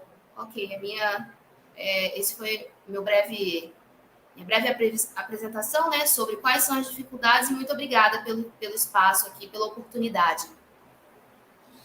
Ok. Bom, nós aqui agradecemos a participação e ficamos muito felizes com a sua apresentação, Giovanni, porque de todos aqui, o único, né, que sente na pele, porque eu costumo dizer que a condição da pessoa com deficiência, ela pode ser sentida pelo amor ou pela dor, né?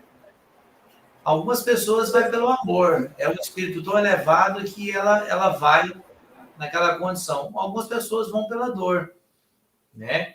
Algumas pessoas às vezes nascem deficientes, então ela sabe externar como nenhuma outra pessoa, de fato, realmente essa necessidade, né, de serem reconhecidas como pessoas que detêm direitos, como a palavra bem dita mesmo, eu vou frisar isso, direitos humanos, né? Porque são pessoas que estão aí na sociedade e devem ser reconhecidas na sua condição em todos os aspectos da vida social, a vida particular, pública, de trabalho, em tudo, né, elas têm que ter isso. Eu vou fazer uns comentários aqui do chat aqui, falando que o Estado e a sociedade precisam aprender com as entidades, associações não governamentais, como serem inclusivos. Aqui diz também que há um descaso na atualização do site do IBGE referente à quantidade de pessoas com deficiência, sendo a última no ano de 2010. E aí tem uma pergunta aqui de sugestão, aliás, como encontrar esses dados atuais. Tem também aqui nas nossas contratações também, não apenas cumprir as vagas na verdade agora não é PNE mais, é PCD, né? Mas criar planos de empregabilidade.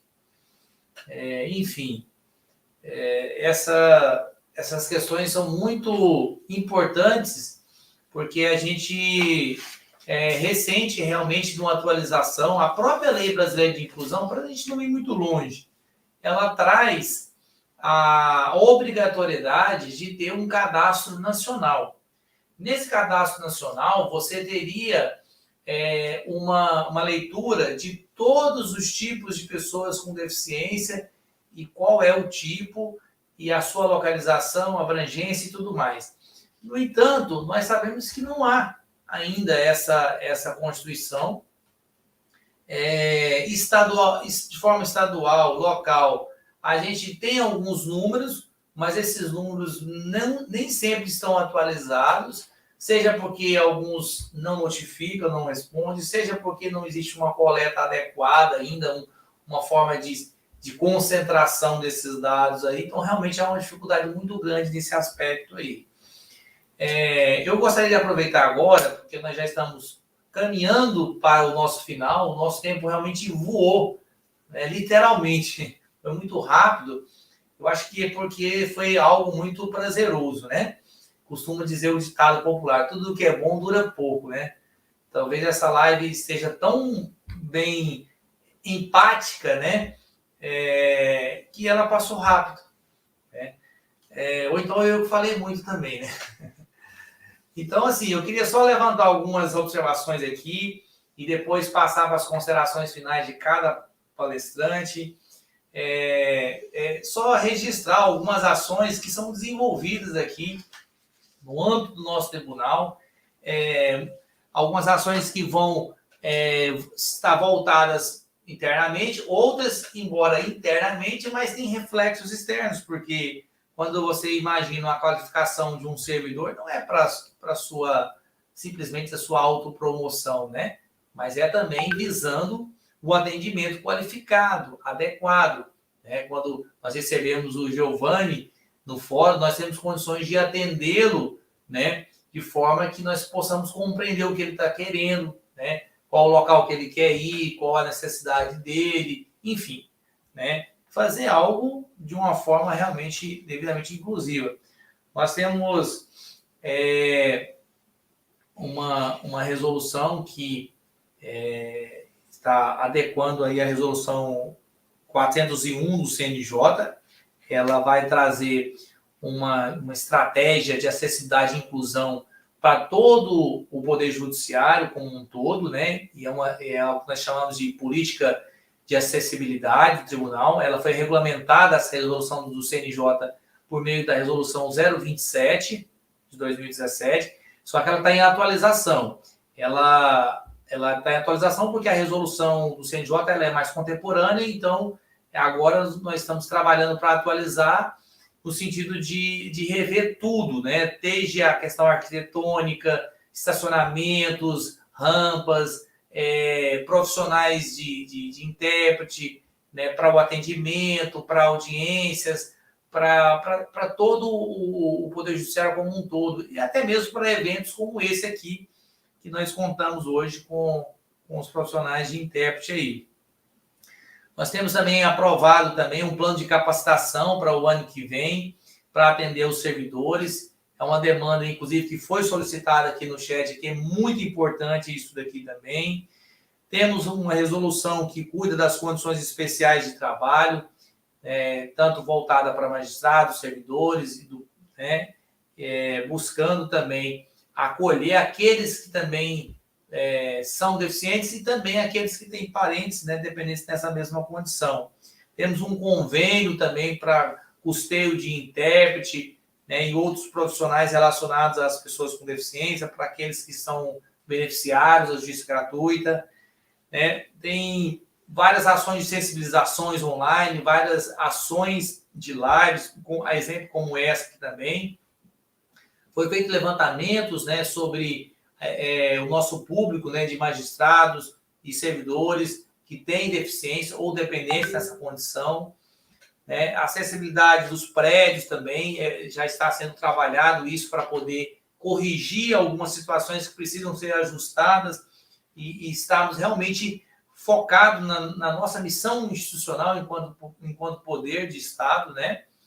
E vai ser disponibilizado também um curso EAD sobre noções de acessibilidade e inclusão, inclusive para servidores novos, né? O tribunal está em contratação, em seleção de novos servidores, e isso vai entrar também na preparação desse servidor. Aquele servidor que já ingressar, ele já vai ter aquela qualificação, né? É algo que a gente não contemplava, mas que agora já faz parte. Nós temos 2 grandes órgãos importantes desse trabalho que eu não poderia deixar de registrar aqui. Um é o NAGES, que é o Núcleo de Acessibilidade, Inclusão e Gestão Socioambiental, que cuida dessas ações todas aí de conscientização desenvolvidas, e também a Comissão de Acessibilidade e Inclusão, da qual é presidente o doutor Guilherme Baldan, juiz auxiliar da presidência, e outros integrantes, doutor Cristiano Mazinta, da Corregedoria, e eu faço parte dessa comissão também. Nós temos vários servidores de áreas estratégicas do tribunal compondo essa comissão de acessibilidade aí, trabalhando exatamente para o fim dessa missão institucional da acessibilidade e da inclusão. Então, assim, de uma forma bem resumida, essas são as ações institucionais que o tribunal busca fazer para realmente considerar a pessoa com deficiência como um sujeito que faça parte e seja tratado no seu ambiente internamente de uma forma devidamente inclusiva. É claro que a gente precisa, obviamente, aperfeiçoar, temos ainda muitas coisas para serem melhoradas, mas nós também estamos dispostos a receber essas considerações para poder refletir e melhorar a nossa política interna também. Eu, antes de fazer os meus agradecimentos, minhas considerações finais, eu queria passar, devolvendo já a palavra, algumas considerações rápidas aí, vamos colocar aí 1 minuto, 2 minutos, no máximo, aí para os nossos palestrantes. Vamos reiniciar aqui com o seu Antônio Bersani aqui, da APAI, suas considerações finais. Se o senhor quiser comentar alguma observação também do chat que foi falado, ou alguma pergunta também, o senhor tem o tempo de 2 minutos para suas considerações. Bom, pessoal, foi uma live muito aproveitosa.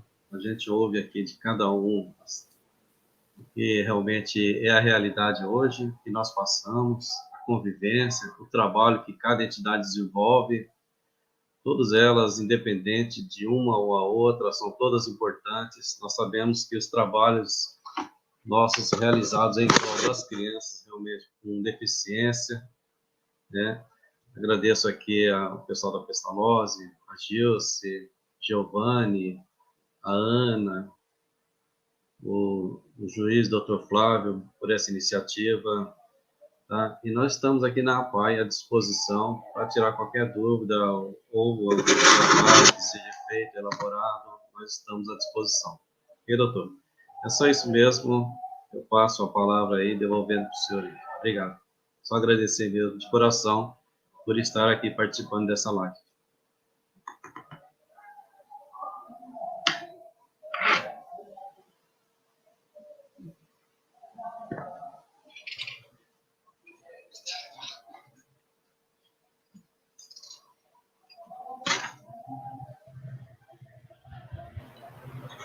Flávio, seu áudio estava fechado, a gente não conseguiu te ouvir. Ah, perdoe. Eu vou passar a palavra aqui à professora Elaine, da Pestalozzi, para suas considerações finais e comentários do chat em relação a alguma pergunta ou alguma observação que a senhora queira abordar. Sim, eu gostaria de falar para aquela pessoa que comentou a respeito do ressentimento dela, que ela acha que deveria participar mais da vida do irmão. Ainda é tempo, ainda é tempo. Eu sou mãe de a minha filha mais velha tem deficiência, hoje ela tem 31 anos, e os irmãos delas participam ativamente da vida dela, tanto nos cuidados quanto na estimulação. Então, assim, ainda é tempo. Participe, converse com seus pais. Com certeza você tem muito a colaborar para melhorar a qualidade de vida do seu irmão. Tenha certeza disso. Você será de suma importância. E agradecer, em nome da presidência da Pestalozzi, o convite e a oportunidade que todos tiveram para conversar um pouco mais, para ouvir um pouco mais a respeito dos direitos das pessoas com deficiência, que são pessoas, antes de qualquer outro conceito, são pessoas e participam também da sociedade, têm o direito de participar da sociedade ativamente, cada um dentro da sua possibilidade. Muito obrigada, doutor Flávio, pelo convite. Agradeço a todos, meus colegas, pela participação, pela escuta e pela fala. Muitíssimo obrigada a todos. Ok, nós aqui nos sentimos honrados e agradecidos pela participação aí das entidades aí. E nesse momento agora eu passo a palavra à senhora Gilce, que é a gestora da Casa Família Rosenda. Bom, eu queria agradecer, doutor Flávio, o senhor, pelo convite, ao Tribunal de Justiça também pela iniciativa e a sua pessoa, por poder ter a coragem de trazer essa temática também dentro desses espaços do Poder Judiciário. Eu acho isso de suma importância e, com certeza, esse é um avanço muito grande da nossa realidade. Eu acredito que minhas colegas compartilham dessa afirmação, É um avanço que tivemos, com certeza. Não pode haver garantia de direitos humanos se não estarmos juntos, não só as instituições, as famílias que vivenciam essa realidade, a própria pessoa com deficiência, junto com o Poder Judiciário, que é o órgão que também precisa dar voz aos direitos humanos, das pessoas com deficiência. Agradeço também aos meus colegas, a Giovanni, a Elane, ao Bersani, também a Ana Paula pela tradução e a outra colega, que realmente tornar acessível e possibilitar a troca e a sensibilização de mais pessoas para que se possa ter um olhar mais inclusivo. Eu acho que ter um olhar inclusivo não é só das organizações, é um olhar inclusivo de cada um de nós como pessoa e como cidadão. Que tenhamos um olhar mais inclusivo a partir de hoje. E quem sabe esse evento de hoje foi um primeiro passo, doutor Flávio, para trabalhar essa transversalidade entre nós. A gente depois pode conversar melhor sobre isso. Obrigada a todos. Nós agradecemos também, ficamos felizes com a participação e eu passo agora a palavra ao Giovanni, que a nossa intérprete vai nos auxiliar aí para poder ele fazer as suas considerações finais, algum outro comentário que queira falar do chat ou de alguma outra observação final aí.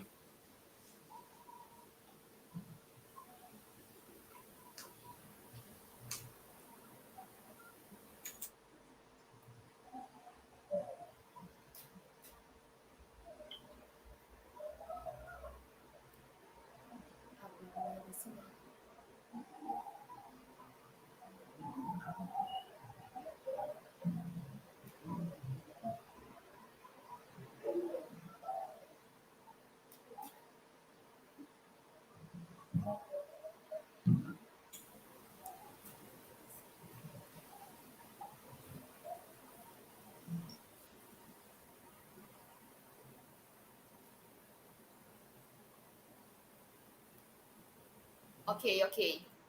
Bom, eu quero agradecer imensamente ao Tribunal de Justiça aqui de Rondônia, ao TJ, ao meu grande amigo, parceiro, por essa live, né, que é muito importante, que a gente trouxe debates específicos, trouxemos pessoas também específicas para dar voz, e é assim que a gente consegue conquistas. Nós precisamos vencer junto nesses debates, criando políticas públicas, com luta, com muita coragem, muito esforço. Nós não podemos enfraquejar, e sim com força. E também eu quero falar que Deus abençoe a todos, se cuidem, e muito obrigada por essa participação. Agradeço aos meus colegas também por essa troca de conhecimento. Bom, fazendo aqui as minhas considerações finais, eu quero agradecer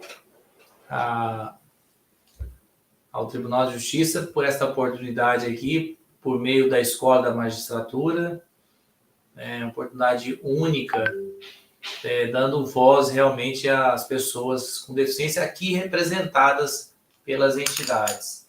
Quero também agradecer a todos os servidores da escola aqui, o Ribamar, o Gustavo, que nos auxiliaram prontamente aí.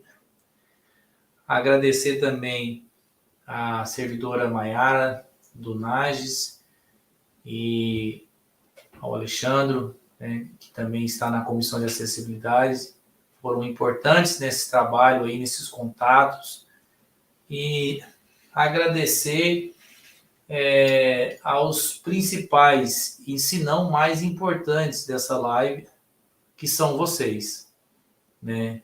As entidades. Nós não convidamos aqui as pessoas com deficiência, com exceção do Giovanni, que está aqui representando todas as pessoas com deficiência, mas vocês são as vozes, né? São as vozes daquelas pessoas que precisam, né?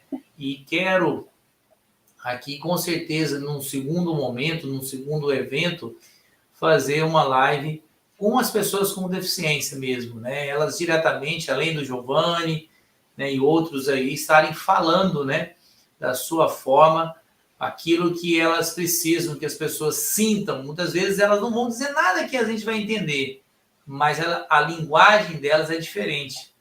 E aí aquela empatia nasce pelo olhar, não pelo que se fala, né? É o caso, por exemplo, quando a gente está conversando aqui com o Giovanni. E quero dizer que só justificando que nós tivemos hoje duas ausências aqui, que foram do Robson e do seu representante aqui, que era o Paulo, né, pela Associação dos Deficientes Visuais, e também da Nilza, lá da AMA, né, que é a Associação dos Pais e Amigos do Autista. Por isso que nós não tivemos uma fala específica em relação aqui às pessoas autistas. Até peço desculpas aqui por não termos falado sobre isso. Eu sou pai de uma criança que tem TEA, assim, falo muito sobre a temática dos autistas, né? Só para fazer um breve registro aqui, nós temos duas leis importantíssimas, né, que é a Lei 12.764 de 2012, que é específica em relação à pessoa do autismo, e temos a Lei Brasileira de Inclusão, né, que trata sobre todas as deficiências, inclusive essa. E é importante a gente lembrar que, diversamente do que se vê em relação às demais pessoas com deficiência, a pessoa com autismo, ela não tem um estereótipo, um fenótipo, né? O seu Antônio está aqui para nos dizer. Quando ele recebe alguém com síndrome de Down, ele visualiza e já sabe, aquela pessoa tem síndrome de Down. Então, nem o laudo só vai dizer o que ele já está vendo, né? Muitas vezes uma pessoa com autismo, ela não traz consigo uma carteira, um laudo mostrando que é ou não, né?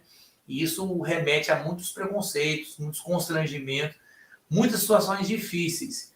Hoje, eu digo hoje porque recentemente tivemos a aprovação da carteira do autista para o nosso município de Porto Velho, né, regulamentando a Lei Mion, né, que trouxe essa essa condição aí.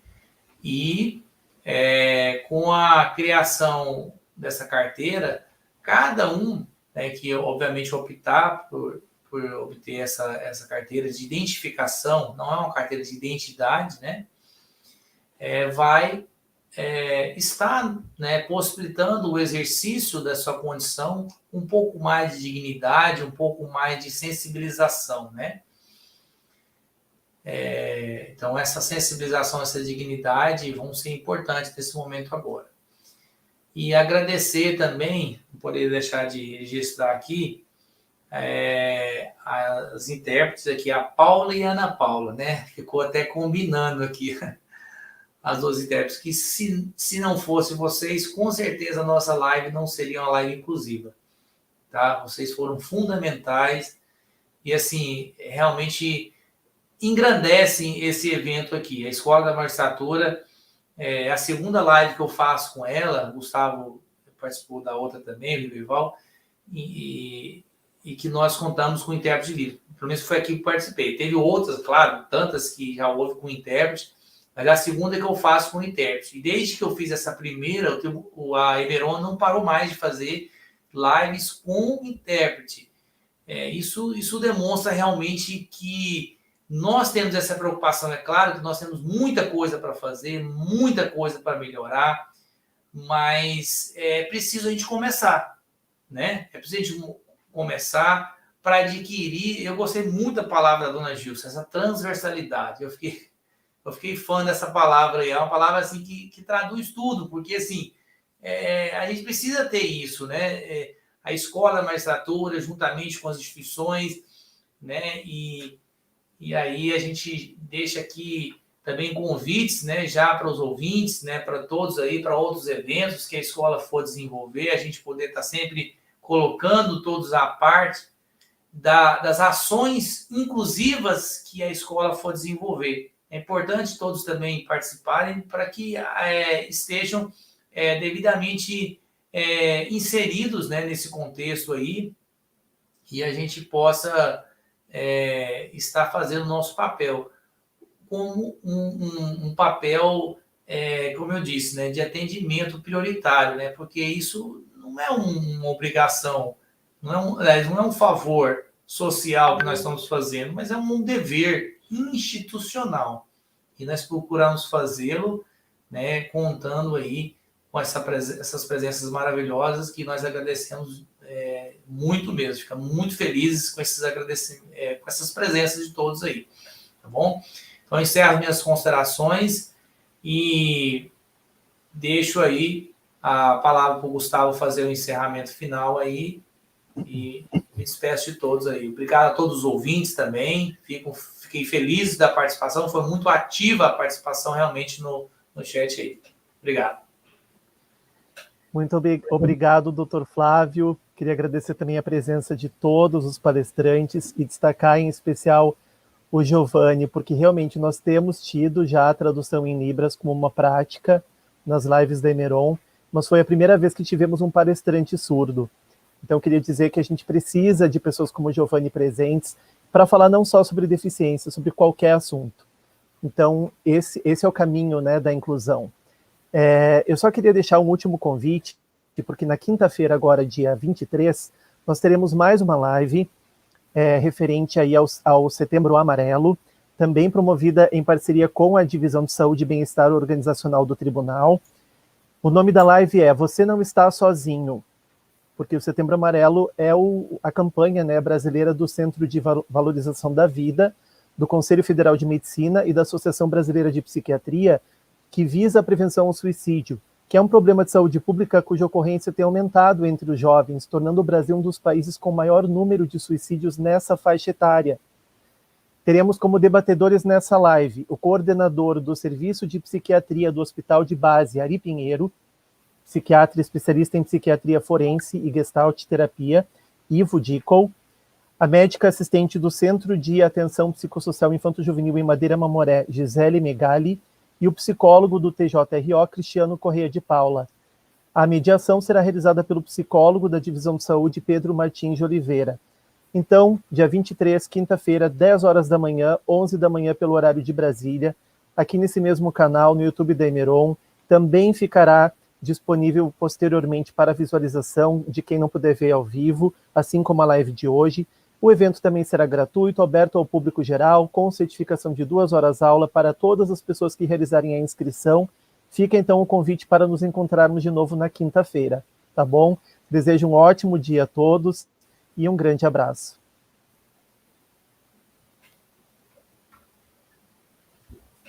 Até mais. Está encerrado, né?